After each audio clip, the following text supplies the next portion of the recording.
ఎందుకు పగవాడు లెక్కలేని ముద్దులు పెడతాడు అంటే గాయం చేసేవాడు గొప్ప, ముద్దులు పెట్టేవాడు గొప్ప. హల్లెలూయా. గాయం చేసేవాడు గొప్ప అవుతాడు అసలు అవుతాడా? హల్లెలూయా. గాయం ఎందుకు చేస్తున్నాడు మీకు చెప్పను. పగవాడు లెక్కలేని ముద్దులు అంటే ఈ చెడు మార్గానికి నువ్వు వెళ్ళవద్దని నా దేవుడు నేను గాయపరుస్తాడు. మంచి మార్గములకు, మంచి త్రోవలకు నువ్వు వచ్చడానికి ఆయన నేను గాయపరుస్తున్నాడు. దేవుని స్తోత్రం. హల్లెలూయా. పగవాడు ఏం చేస్తాడు తెలుసా? పగవాడు ఏం చేస్తాడు తెలుసా? ఆడి లెక్కలేని ముద్దులు పెట్టి ఇదేనా నీకు అసలైన పాఠానం, ఇదే నీకు అసలైన మార్గం, సత్యం అని వాడు ముద్దులతో ప్రేమతో నేను తీసుకెళ్ళి అగాధములు ముంచి వేస్తాడు ఈ అపవాదిగాడు. దేవుని స్తోత్రం. హల్లెలూయా. హల్లెలూయా.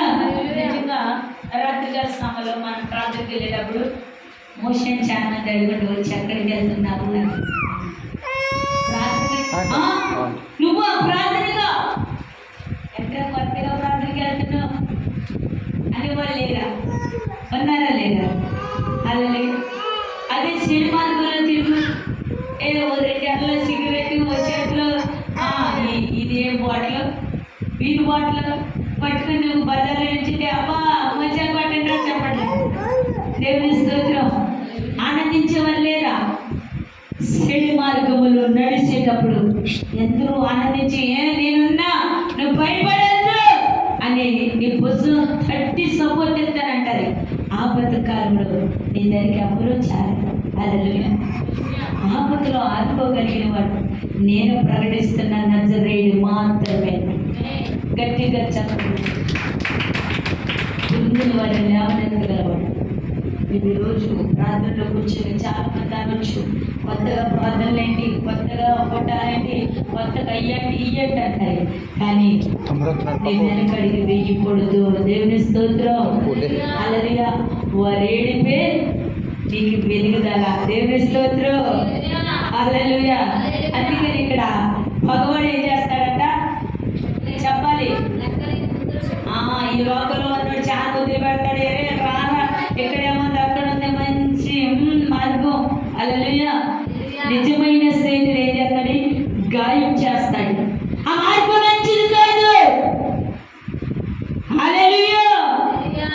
అందుకే ఇక్కడ వాక్యం ఏమని చదువుతుందంటే ఇదిగో లోపల ప్రేమించదంటే బహిరంగంగా ఇంకో మాట చదువు ముగించేస్తా. మేలుని కోరిన స్నేహితుడు గాయమును చేయును.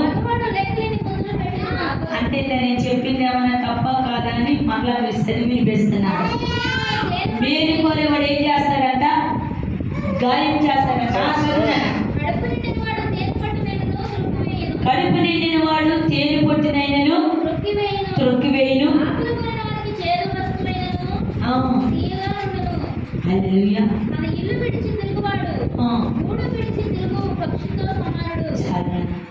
చూసివ్వండి. కడుపు నిండి వాడు తేనె పొట్టినైనా తొక్కు వేస్తాడట. ఆకలి కొని ఉన్నవాడు సేదువైన మధురంగా అనిపిస్తాడట. హల్లెలూయా. గమనించి బాగా ఆపదలో ఉన్నప్పుడు, ఏమీ లేని పరిస్థితిలో ఉన్నప్పుడు మనం కొంచెం పచ్చడి మెతుకులు, పచ్చి పులుసు దొరికిన ఎంత ఆనందంగా మనం గడుపుతాము.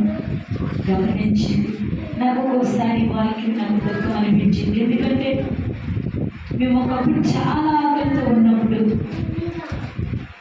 కారం వేసుకుని ఆ పూట గడిచినప్పుడు నేను చాలా సంతోషించేది. నా యమున ప్రభువా కలిగిన వారి కంటే ఇది నాకు చాలా శ్రేష్టమైన జీవితం అనేదాన్ని. దేవుని స్తోత్రం.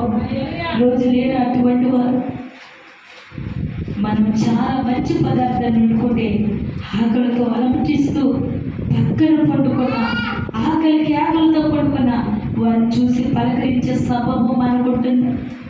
వారు ఏమైతే మనకెళ్ళని కడుపు నిండా తిని పడవేసిన వారు లేక. దేవుని స్తోత్రం. హల్లెలూయా. అందుకనే ఆకలి కొనుగొని ఉన్నాడంట. సేద మధురంగా ఎంచుకుంటాడట. హల్లెలూయా. బాగా కలిగిన వారు చూడండి, అన్ని పదార్థాలు పెడితే పక్కన ఇలా ఇలా ఇలా ఇలా దోస్తాడు. వాడికి మంచి పదార్థం ఉన్నప్పుడే తింటాడు. మనం ఏం చేస్తామో తెలుసా? పచ్చడి వెతుకుల కోసం ఎదురు చూస్తాం. దేవుని స్తోత్రం. హల్లెలూయా. నేనైతే ఇప్పటికీ కూడా ఏ ప్రాంగానికి ఏదైతే పదార్థాలు పెట్టినా మా చారు ఉందా, పచ్చడి ఉందా అని అడుగుతా. హల్లెలూయా. హల్లెలూయా. హల్లెలూయా. హల్లెలూయా. పచ్చడి కారం మెతుకులు తిని నా దేవునిలో కన్నీరు కాంచి ఆ యేసయ్యలో నల్లకొట్టబడి అంటుకొట్టబడి ఈరోజు బలమైన సాధనముగా నా దేవుడు నిలబెట్టుకున్నాడు. దేవుని స్తోత్రం. హల్లెలూయా. అందుకనే మేలు కోరే స్నేహితుడు గాయం చేస్తాడట. మగవాడు లెక్క ఉండదంట. ఆ ముద్దులకి లెక్క లేని ముద్దులు పెడతాడట. దేవుని స్తోత్రం.